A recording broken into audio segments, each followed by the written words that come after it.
Welcome to this explainer. Today, we are breaking down an absolutely fascinating, high-stakes corporate pivot.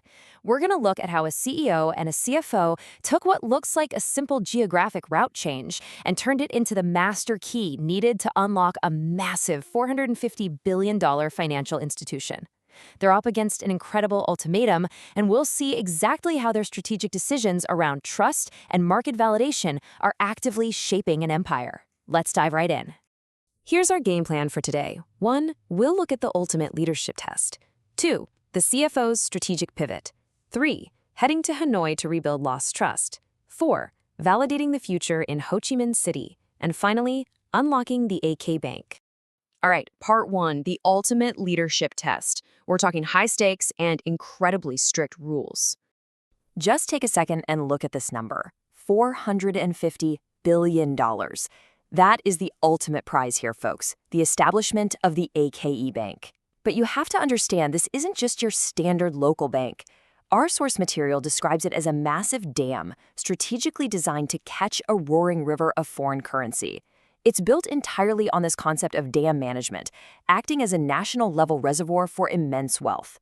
But as you can probably guess, nobody just hands over the keys to a $450 billion vault without putting you through a serious test first. To actually unlock this capital, the CEO has to pass an ultimate test set by a key figure known as SP. And the rule is absolute. You must recover 100% of previously invested capital before any new investment is unlocked. The sources reveal there's a past $6 million ethical debt, basically a previous investment that just didn't pan out. So, to move forward, leadership doesn't just need to pay that back. They have to prove their trustworthiness by establishing a totally new $20 million benchmark. It's really not about the cash itself. It's entirely about rebuilding a human credit score from the ground up. So, how do they protect this newly established capital? They're implementing a highly transparent, zero-risk framework. Mechanically, it works like this. Funds go directly into a blocked account, closely monitored by an independent bank over a strict 9-month period. If the project succeeds, the funds get released. If it fails, 100% is returned to the customer, no questions asked. This goes way beyond just moving money around. It's a structural guarantee explicitly designed to prove to the market that their human credit score is fully, undeniably restored. Which brings us to Section 2, the CFO's strategic pivot, charting the course. This is where the CFO steps in with a truly brilliant strategy, mapping this massive undertaking into 3 highly calculated phases. Originally, the team actually considered pushing straight into a region called Quang Binh. But the CFO recognized a fatal flaw in that plan. You literally cannot build a future without fixing the past. So they sequence it. First, a successful product delivery on May 7th. Second, a crucial trip to Hanoi to secure foundational trust. And third, a major pivot down south to Ho Chi Minh City to relentlessly prove market validation. They concentrate all their energy exactly where it's needed, in the exact right order. This strategic pivot is a masterclass in execution, perfectly splitting the plan into 2 geographic and philosophical halves. On the left side, Hanoi represents the past, resolving old debts, securing foundational trust, and building up that institutional framework. On the right side, Ho Chi Minh City represents the future, validating the market and actually revving up the product engine. It's a textbook separation. You repair the foundation before you even try to build the house. Let's dive deeper into part 3. Hanoi, rebuilding lost trust, the institutional origin point. As our source material highlights, this trip to Hanoi is absolutely not a run-of-the-mill investment trip. No, it is a vital, non-negotiable mission to recover the pure essence of trust. The internal documents explicitly state Hanoi is Nia, which directly translates to righteousness or duty, while HCM is the future. It's a profound realization from the leadership that you simply cannot have the future without righteousness. And what does righteousness actually look like on the ground?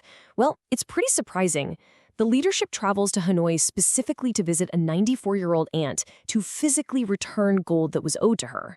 Now, the CFO explicitly views this not as a financial loss, but as a mandatory cost to buy trust.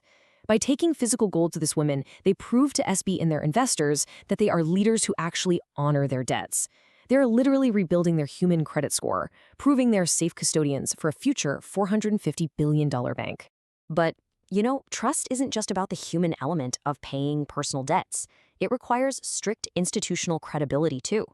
So while in Hanoi, they also meet with a woman named Heng, a former deputy head of the state treasury. Why her? because she intimately understands complex national-level financial systems. She is the vital piece of the puzzle that gathers shareholders and turns the CEO's grand vision into a strict operational reality. If the aunt represents the soul of the trust, Heng is the one designing the institutional plumbing for that massive $450 billion dam. Moving on to Section 4, Ho Chi Minh City, validating the future and testing the core engine. With the foundation firmly set in Hanoi, the focus pivots entirely down to Ho Chi Minh City and a product called Tray version 2. Now listen, Tray V2 isn't just some gamified educational app or a simple trading tool. It is the core operating system deliberately designed to train a future workforce that will actually generate foreign currency. This is the main profit engine of the Akai Bank. If this engine fails, the entire $450 billion structure fails with it. To guarantee this engine works, they take a truly brilliant, honestly unorthodox approach.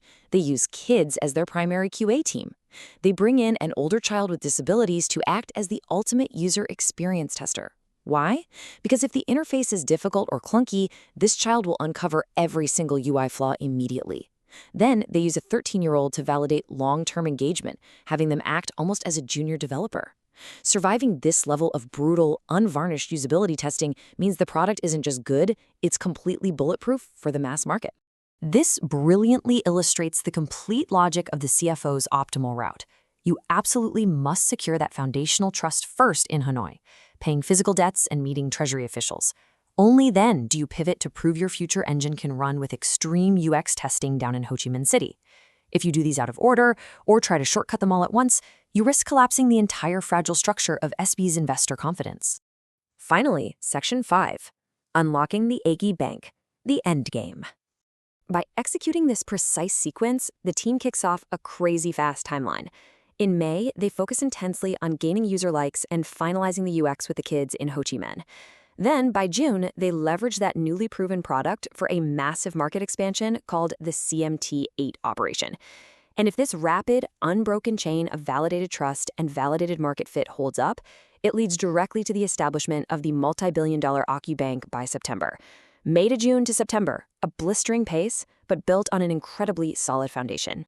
So it leaves us with a fascinating, fundamental question to consider. In the world of high-stakes turnarounds, is recovering your human credit score always the prerequisite for unlocking the future? The story of the Akai Bank strongly suggests that before anyone trusts you to manage $450 billion, you first have to prove you can return a few ounces of gold. It's a powerful lesson in corporate strategy. Thank you so much for joining me for this explainer, and I hope it leaves you thinking differently about how trust truly shapes the future.